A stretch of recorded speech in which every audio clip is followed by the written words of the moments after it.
परतवाडा येथील एका 60 वर्षीय महिलेचा अहवाल कोरोना पॉझिटिव्ह आल्यानंतर स्थानिक प्रशासनाने वेगवेगळ्या उपाययोजना केलेल्या आहेत। शहरातील मुख्य बाजारपेठ म्हणजे सदर बाजारकडे जाणारे सर्व रस्ते सील करण्यात आलेले असून या बाजारपेठेमध्ये शुकशुकाट होता। अकोल्याचे पालकमंत्री नामदार बच्चू कडू यांनी संबंधित अधिकाऱ्यांची बैठक घेऊन संपूर्ण उपाययोजनांचा आढावा घेतला।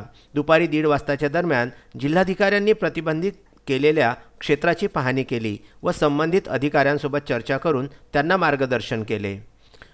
परतवाडा येथील महिला सदर बाजार निवासी असून तो भाग सील करण्यात आलेला आहे। सदर बाजारासोबतच लागून असलेला परिसर कंटेनमेंट झोन म्हणून घोषित करण्यात आलेला आहे। दरम्यान व्यापाऱ्यांसोबत समन्वय साधून रविवार व सोमवार 2 दिवस प्रशासनाने जनता कर्फ्यू जाहीर केलेला असल्याने जुळ्या शहरांमध्ये सर्वत्र शुकशुकाट होता। सदर महिलेचे नातेवाईक व तिच्या संपर्कात आलेल्या 12 जणांना कुटीर रुग्णालय येथे क्वारंटाईन करण्यात आले आहे। दुपारी अकोल्याचे पालकमंत्री व क्षेत्राचे आमदार बच्चू कडू यांनी संबंधित वरिष्ठ अधिकाऱ्यांची बैठक घेऊन कार्यवाहीचा आढावा घेतला। जनतेच्या सुरक्षा व आरोग्याच्या दृष्टीने सूचना केल्या।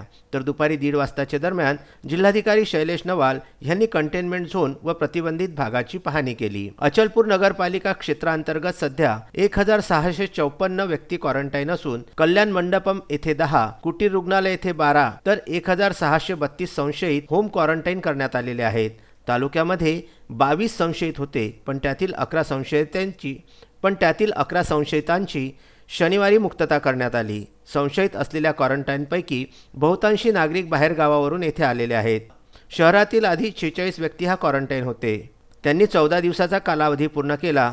त्यांचे थ्रोट स्वॅब घेण्याची प्रोसेस सुरू असल्याची माहिती डॉक्टर रोहन राठोड यांनी दिलेली आहे। परतवाडा शहरामध्ये आपल्याला माहिती आहे सदर बाजार या ठिकाणी एक महिला पॉझिटिव्ह आढळलेली आहे, त्यामुळे कंटेनमेंट झोन तयार करण्यात आलेला आहे। आज रोजी माननीय जिल्हाधिकारी साहेब यांनी परतवाडा या ठिकाणी भेट दिलेली आहे आणि एक आपल्यासाठी अलार्मिंग आहे की आता आपल्याला दक्षता घेणे आहे। एक पेशंट आपली तर आढळला, ही चेन कुठेतरी ब्रेक करणं आहे, तर त्यासाठी या नागरिकांनी पुढचे 7 ते 8 दिवस मास्क लावणे, शारीरिक अंतर ठेवणे, एकमेकाच्या कॉन्टॅक्टमध्ये न येणे आणि ज्या प्रशासनाच्या सूचना आहेत त्या पूर्णपणे पालन करणे।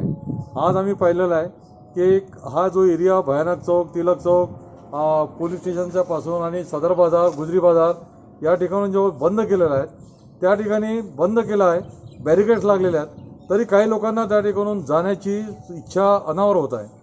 तर एक लक्षात ठेवा की जेव्हा काही सूचना दिल्या असतात, काही सूचक असतात, या ठिकाणी बॅरिकेड लागले किंवा रस्ता बंद केला याचा अर्थ असा होतो की आपल्याला या ठिकाणी प्रवेश बंद आहे, या ठिकाणी आपण जाऊ नये। तो झोन डिक्लेअर झालेला आहे, त्याबद्दल सर्वत्र लाऊडस्पीकरद्वारे, जाहिरातद्वारे, व्हॉट्सअप, सोशल मीडियाद्वारे ही माहिती देण्यात आलेली आहे, तरी आपण लोक जाणीवपूर्वक या सूचनांचं दुर्लक्ष करतात। आपल्याला सांगू इच्छितो की आता जो कोणी या सूचनांचं उल्लंघन करेल त्याच्या विरुद्ध कायदेशीर कारवाई होणारच आहे। परतवाडा येथून विदर्भ न्यूज करिता पंकज साबू यांचा वृत्तांत।